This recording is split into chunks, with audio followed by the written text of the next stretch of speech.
হাসানের চাপে Australia, কপিলকে ছুঁলেন Starc.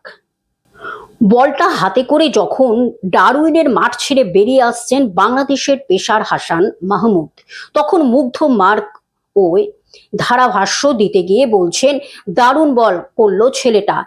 একই রকম মুগ্ধ আরেক প্রাক্তন অস্ট্রেলীয় ব্যাটসম্যান ডেভিড ওয়ার্নার। নেথান লায়নকে আউট করে অস্ট্রেলিয়া ইনিংস 198 রানে থামিয়ে দিয়ে 17 ওভারে 55 রানে 6 উইকেটে তুলে নিয়ে বাংলাদেশকে প্রথম টেস্টের প্রথম দিনই চালকের আসনে বসিয়ে দিলেন এই পেসার। দিনের শেষে বাংলাদেশের রান 1 উইকেটে 96। Bureau report, globe news.